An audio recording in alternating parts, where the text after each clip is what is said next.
ఓం సాయిరామ్. సాయి భక్తులందరికీ నమస్కారం అండి. సాయిబాబా దయ వల్ల అందరూ ఎక్కడైనా సుఖంగా సంతోషంగా ఎప్పుడు కూడా అష్టైశ్వర్య ఆరోగ్య అభివృద్ధితో ఉండాలని చెప్పి బాబా గారి తరపున నేను కూడా మనస్ఫూర్తిగా కోరుకుంటూ ఈరోజు ఈ వీడియో అనేది మొదలు పెడుతున్నాను. ఈరోజు ఈ వీడియోలో సాయి పిలుపు ద్వారా మనకు వచ్చినటువంటి సందేశం ఏంటంటే, రేపు తప్పకుండా 6 గంటలలోపు నేను చెప్పినటువంటి ఈ చిన్న పరిహారాన్ని చేసుకో. నీకున్నటువంటి దుష్ట శక్తులని నీ ఇంటిపైన ప్రయోగించబడినటువంటి ఆ శక్తులన్నిటినీ నేను తొలగిస్తానని బాబాగారు మనకి ఈరోజు ఒక చక్కటి సందేశం ద్వారా మన ముందుకైతే వచ్చారండి. సందేశాన్ని ఎందుకు అందించాలనుకుంటున్నారు అనేది మనం బాబాగారి మాటల్లోనే తెలుసుకుందాం. వీడియో మొదలుపెట్టే ముందు ప్రతి ఒక్కరికి ఒక చిన్న రిక్వెస్ట్ అండి. ఈ సందేశం కనుక మీ అందరికీ మనస్ఫూర్తిగా నచ్చినట్లయితే తప్పకుండా మన వీడియోకి లైక్ చేసి మరికొంతమంది సాయి భక్తులకు షేర్ చేయండి.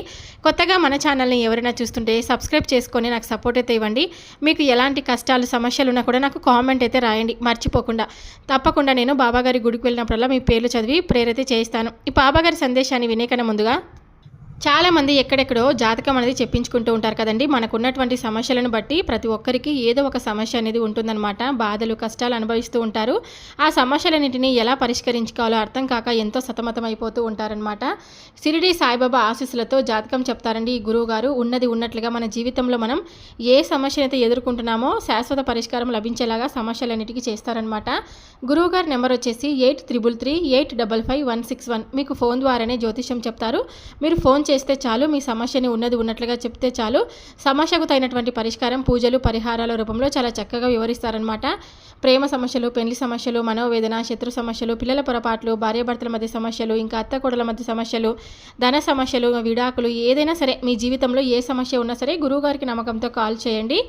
తప్పకుండా మీ సమస్యకు తగినటువంటి పరిష్కారం మీకు పొందుతారు. ఇప్పుడు బాబాగారి సందేశాన్ని విందామా మరి. మీ ఇంటిపైన ఈ దుష్ట శక్తులు తిరుగుతూ ఉన్నాయి. తప్పకుండా నేను చెప్పినటువంటి ఈ చిన్న పరిహారాన్ని పాటించు అని ఈ సందేశం ద్వారా తెలియపరుస్తున్నాను. ఇలా ఎందుకు చెప్తున్నానో పూర్తిగా ఆలకించిన తర్వాత నీకు అర్థమవుతుంది.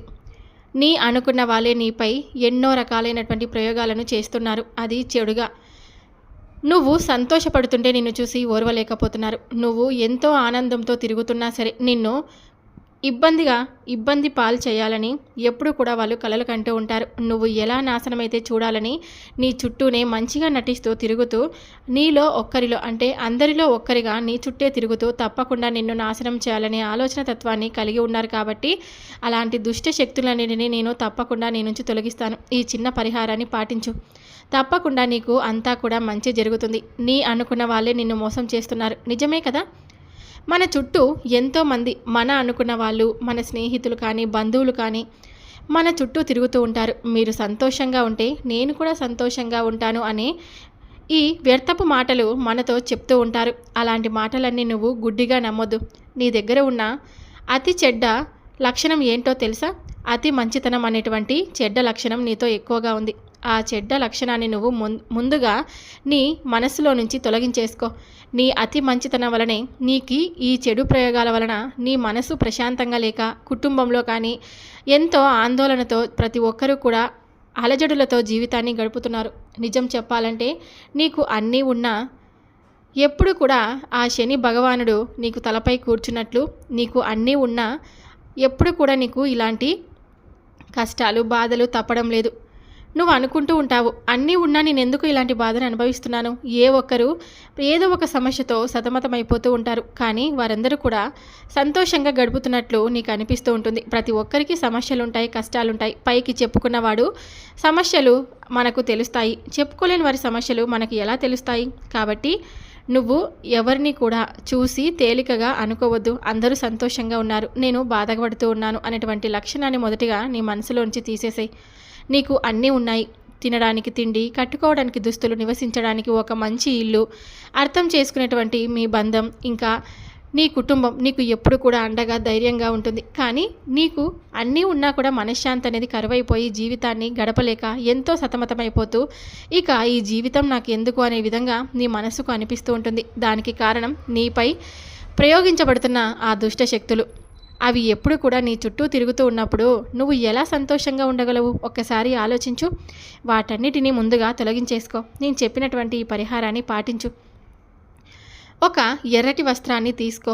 ఆ ఎర్రటి వస్త్రంలో 9 రకాల ధాన్యాలను అందులో వేసేసేయి.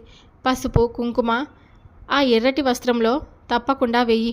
ఇంకా గవ్వలు 3 గవ్వలు ఉంటాయి కదా, ఆ 3 గవ్వలని కూడా మీరు ఆ ఎర్రని క్లాత్‌లో వేయాలన్నమాట. ఆ ఇప్పుడు నేను చెప్పినటువంటి ఆ ధాన్యాలను, గవ్వలను, పసుపు, కుంకుమ వీటన్నిటిని మీరు ఒక మూటలాగా కట్టి మీరు ముఖద్వారం అంటే మనం ఇంట్లోకి అడుగు పెడుతూ ఉంటాం కదా, ఆ ముఖద్వారానికి ముందుగా అందరికీ కనిపించే విధంగా మీరు ఆ ఎర్రని వస్త్రాన్ని మూటగా కట్టి ఉన్నటువంటి ఆ ఎర్రటి వస్త్రాన్ని మీరు ఇంటి గడపకి తప్పకుండా కట్టండి. మీ ఇంట్లోకి వచ్చి వెళ్ళే వాళ్ళందరికీ ఆ ఎర్రటి వస్త్రం అనేది కొంచెం తగిలేలాగా కడితే కనుక వారిపై అంటే వారు మీపై ఎలాంటి దుష్ట శక్తులను ప్రయోగించినా కూడా, అదేవిధంగా మీపై ఎలాంటి చెడు ప్రయోగాలను విసిరినా కూడా అవన్నీ మీకు తప్పకుండా తొలగిపోతాయని చెప్తున్నాను. నరదిష్టి అసలు ఉండదు. నువ్వు ఏ పని చేపట్టినా కూడా నీకు అందులో విజయం తప్పకుండా సాధిస్తావు. ఈ చెప్పినటువంటి పరిహారాన్ని పాటించు. తప్పకుండా నీకు ఇంట్లో సుఖ సంతోషాలతో జీవితాన్ని గడుపుతావు. ఆ ఎర్రటి వస్త్రం తప్పకుండా నీకు నరదిష్టి పోయేలాగా చేస్తుంది. ఆ వస్త్రాన్ని చూసిన వాళ్ళందరూ కూడా ఏంటో ఇలా కట్టారు అనే విధంగా వారు అనుకుంటారు. కాబట్టి నీపై ఎటువంటి చెడు ప్రయోగం చేసినా, నీ ఇంట్లోకి వాళ్ళు అడుగు పెట్టేటప్పుడు వారు నీపై ఎలా తిట్టుకున్నా, ఎంత కోప్పడినా కూడా అవన్నీ కూడా ఆ గడప దగ్గరే వెళ్ళిపోతాయి. తప్పకుండా నీకు అన్ని శుభాలే జరుగుతాయి. నేను చెప్పినటువంటి ఈ ఎరుపు రంగు కలిగినటువంటి వస్త్రంతో కలిగినటువంటి మూటను తప్పకుండా నీ ఇంటి ముఖద్వారానికి కట్టుకో. నీకు మంచి జరుగుతుంది. నా సందేశాన్ని విన్న తర్వాత నీకు అనిపిస్తూ ఉంటుంది ఇవన్నీ నిజమా కాదా అని. అలా ఎప్పటికీ కూడా అనుకోవద్దు. అపనమ్మకంతో చేసేటువంటి పనులు ఎప్పటికీ నెరవేరవు. పూర్తి విశ్వాసంతో, నమ్మకంతో చేసేటువంటి పనులు తప్పకుండా నెరవేరుతాయని చెప్తున్నాను. ఇంకా నువ్వు ఎప్పుడైనా సరే బయటికి వెళ్ళేటప్పుడు నా విభూతిని ధరిస్తూ ఉండు. నా విభూతి నీకు ఎప్పుడు కూడా శ్రీరామ రక్షగా పనిచేస్తూ ఉంటుంది. నా విభూతిని ధరించిన ప్రతి ఒక్కరూ కూడా ధన్యులవుతారు. మీకు నా విభూతే ధరించినప్పుడు, నుదుటిపైన ధరించినప్పుడు నేను నీ పక్కనే ఉన్నట్టు ఎప్పుడు కూడా నువ్వు తప్పకుండా అనుభూతిని పొందుతావు. అలాగే మీ ఇంట్లో ఎవరికైనా అనారోగ్యంతో బాధపడుతుంటే ఒక గ్లాసు వాటర్లో ఈ నా విభూతిని కలుపుకొని, కొంచెం చిటికెడు కలుపుకొని ఆ విభూతి కలిపినటువంటి నీళ్లను కనుక అనారోగ్యంతో బాధపడుతున్నటువంటి ఆ వ్యక్తులకు తాగించినట్లయితే కడుపులో ఉండేటువంటి ఎటువంటి బాధలైనా పటాపంచలైపోతాయని నేను మీకు తెలియపరుస్తున్నాను. నేను చెప్పినటువంటి ఈ చిన్న పరిహారాలను మీరు పాటిస్తూ ఉండండి. తప్పకుండా మీకు అంతా కూడా మంచి జరుగుతుంది. ఇంకా చాలామంది ఉద్యోగ సమస్యలతో కానీ, ఇంకా ఇంట్లో కుటుంబ కలహాలతో బాధపడుతూ ఉంటారు కదా, అలాంటి వారందరూ తప్పకుండా నా ఆలయానికి సందర్శించండి. నా ఆలయంలో ఉండేటువంటి దునిని దర్శించండి. ఆ దునిలో ఒక పీసు తీయని కొబ్బరికాయను వేసి దుని చుట్టూ 9 కానీ 5 ప్రదక్షిణలు కానీ చేయండి. ఆ దునిలో కొబ్బరికాయని వేసేటప్పుడు మీ సంకల్పాన్ని చెప్పుకొని దుని చుట్టూ ప్రదక్షిణలు చేసి నువ్వు మరలా తిరిగి ఇంటికి వచ్చేలోపు కాకపోయినా ఒక సమయం అంటూ ఒక రోజు కానీ 2 రోజులు కానీ ఆ సమయంలోపే నువ్వు అనుకున్న సంకల్పానికి తప్పకుండా నీకు ఒక బీజం పడినట్లు కనిపిస్తుంది. తప్పకుండా నువ్వు ఆ సంతోషాన్ని వినగలుగుతావు. నేను చెప్పినటువంటి మాట నిజం. ఇంకా నువ్వు నా ఆలయ దర్శనానికి వచ్చినప్పుడు కాసేపు నా లీలలను మననం చేసుకుంటూ ధ్యానంలో కూర్చొని ఉండు. తప్పకుండా నేను నీ పక్కనే ఉన్నట్లు అనుభూతిని నువ్వు పొందుతావు. ఇంకా నీ స్తోమతకు తగినట్లుగా ఒక 5 మందికి కానీ అన్నదానం చేయి. అది నీకు వీలైతేనే కనీసం నువ్వు ప్రసాదమైనా పెట్టు. ప్రసాదం చేసి అంటే శనగలు ప్రసాదంగా నీకు పెట్టినట్లయితే ఆలయానికి వచ్చినటువంటి భక్తులకు నువ్వు ప్రసాదంగా చేసినటువంటి శనగలను పంచిపెట్టు. తప్పకుండా నీకు అంతా కూడా మంచి జరుగుతుంది. నా అనుభూతిని నువ్వు తప్పకుండా అనుభవిస్తావని నీకు నేను మరలా గుర్తు చేసి చెప్తున్నాను.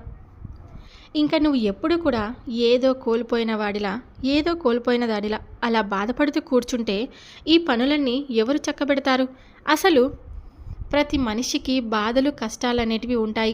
వాటన్నిటినీ నువ్వు ఎలా తొలగించుకోవాలి అని, ఎలా పరిష్కరించుకోవాలని ఆలోచించాలి తప్ప ఆ బాధల నుండి, కష్టాల నుండి నువ్వు పారిపోవాలని ఎప్పుడు కూడా అనుకోవద్దు.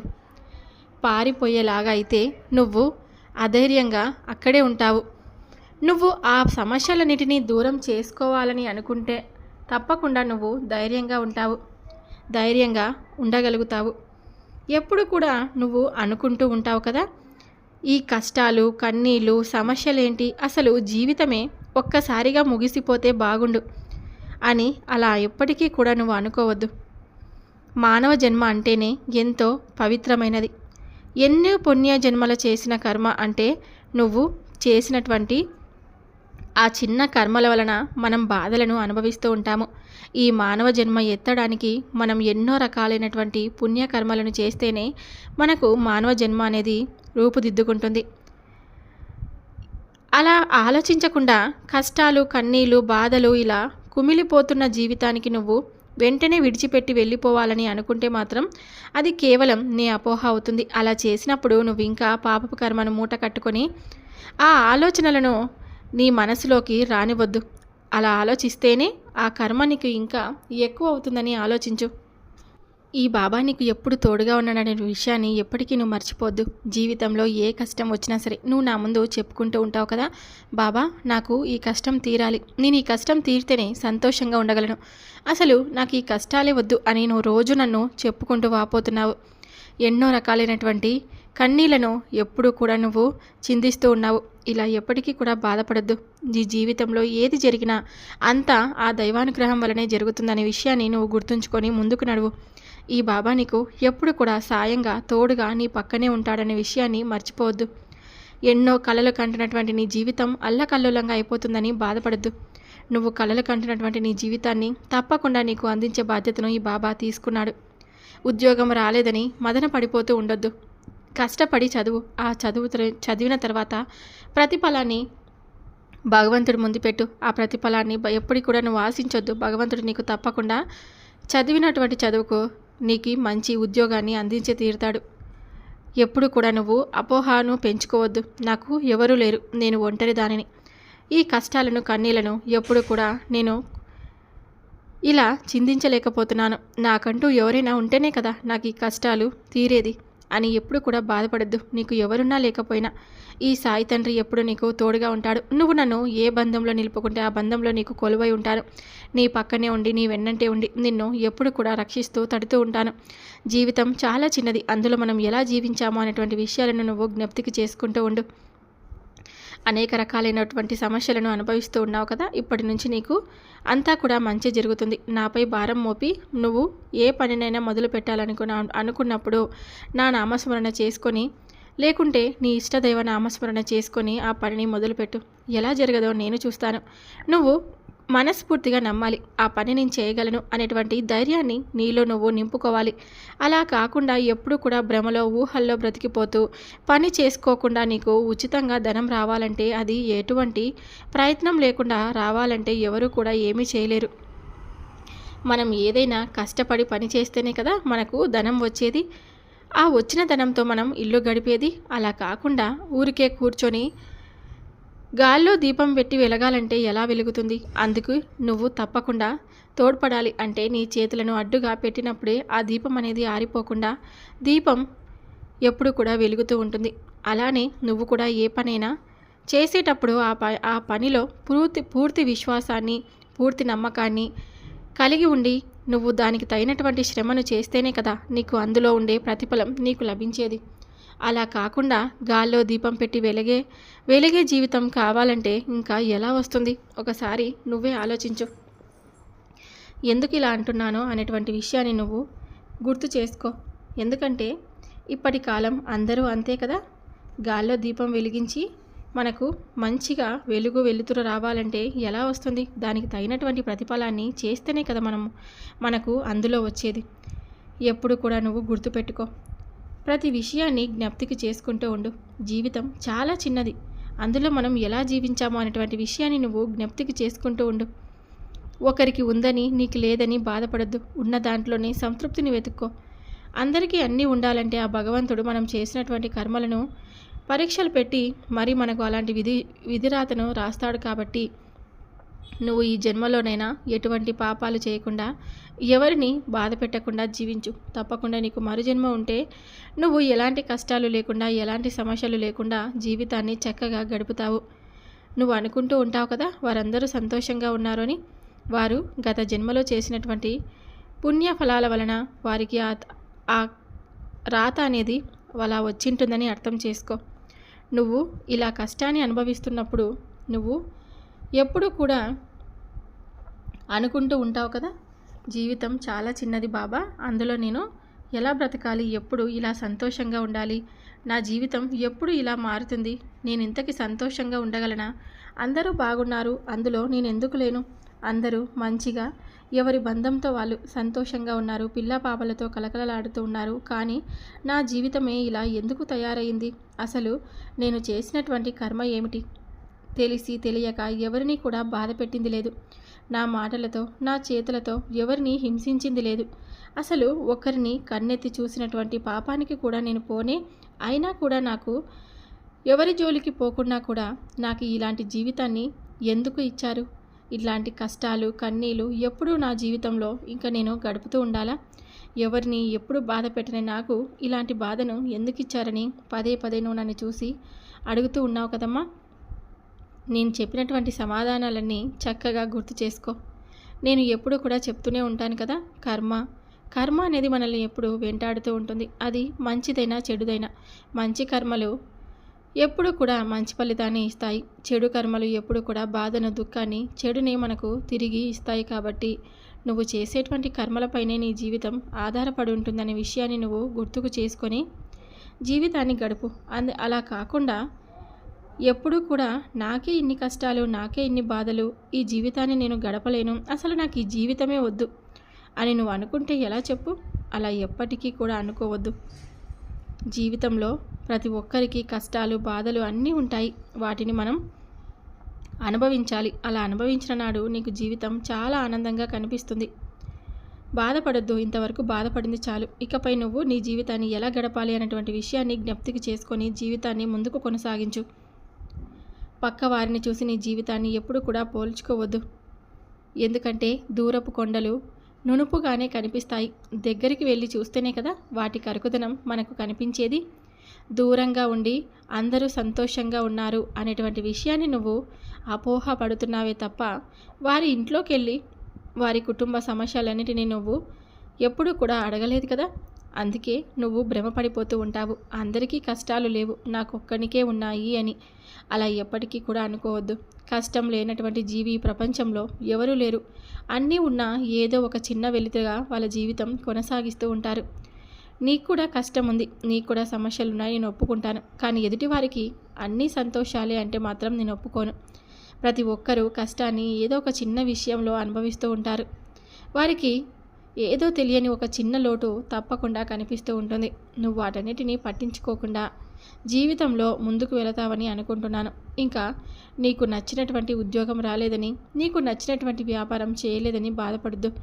ప్రస్తుతం నువ్వు ఏ పని అయితే చేస్తున్నావో ఆ పనిపై ముందుగా దృష్టిని పెట్టు. ఆ పనిని దైవంగా భావించు. ఆ పనిని చక్కగా చేసుకొని ముందుకు వెళ్ళు. తప్పకుండా నువ్వు నచ్చినటువంటి నీ పనిలో నువ్వు విజయాన్ని సాధిస్తావు. ఈ పనిని చేసుకుంటూ నువ్వు నీకు నచ్చినటువంటి పనిని కూడా మొదలుపెట్టు. అంటే 2 పడవల ప్రయాణం ప్రమాదకరమని మరలా చెప్తున్నాను. నువ్వు ఏదైనా నీకు మనసుకు నచ్చినటువంటి ఆ పనే చేసుకోవాలి. ఆ పని చేసి సగం, ఈ పని సగం చేసి నువ్వు అలా ఎప్పటికీ కూడా ఉండకూడదు. నీకు నచ్చినటువంటి, నీకు వచ్చినటువంటి ఆ పనిని మాత్రమే నువ్వు చేసి అందులో విజయాన్ని సాధించు. అలా కాకుండా నేను 2 పడవలపైన ప్రయాణం చేస్తాను అంటే మాత్రం కష్టం. నువ్వు ఎటు వెళ్ళలేవు. నీ జీవితం చిల్లా చెదరైపోతుంది. అందుకే ఏదైనా సరే నువ్వు ఒక ఉద్యోగం కానీ ఒక వ్యాపారం కానీ చేస్తున్నావనుకో, నీకు నచ్చలేకపోయినా నువ్వు ప్రస్తుతం చేస్తూ ఉంటావు. కానీ నీకు నచ్చినటువంటి, నీకు ఇష్టమైనటువంటి ఆ పనిలోనే నువ్వు దృష్టిని సాధించు. ఆ పనిపై దృష్టిని ఉంచు. ఆ పని నేను చేయగలను అనేటువంటి ధైర్యాన్ని నీలో నువ్వు అలవర్చుకో. అలా కాకుండా మనశ్శాంతిగా ఇష్టం లేని పనులు చేసుకుంటూ ఉండకండి. ఇష్టం ఉన్నా 10,000 వచ్చినా అది మనం సంతోషంగానే చేయాలి. ఇష్టం లేని పనులు చేసి ఎన్ని లక్షలు సంపాదించినా అది మన మనసుకు ప్రశాంతత అనిపించదు. నేను చెప్పినటువంటి ఈ చిన్న పరిహారాన్ని పాటించు. రేపు 6 గంటల లోపు నీ జీవితంలో ఒక ఊహించని అద్భుతాన్ని నువ్వు చూస్తావని బాబాగారు మనకు ఈరోజు ఈ సందేశం ద్వారా తెలియపరిచారండి. బాబాగారి సందేశం మీ అందరికీ మనస్ఫూర్తిగా నచ్చుంటుందని అనుకుంటున్నాను. నచ్చితే కనుక మన వీడియోకి లైక్ చేసి మరికొంతమందికి షేర్ చేస్తారని మీ నుండి కోరుకుంటున్నాను. రేపు సాయి పిలుపు ద్వారా వచ్చే సందేశంతో ప్రతి ఒక్కరం మళ్ళీ కలుద్దాం. బాబాగారి ఆశీస్సులు మీపై, మీ కుటుంబంపై ఎల్లవేళలా ఉండాలని చెప్పి మనస్ఫూర్తిగా నేను కోరుకుంటూ ఇక సెలవు తీసుకుంటున్నాను. సర్వే జనా సుఖినో భవంతు. ఓం సాయిరామ్.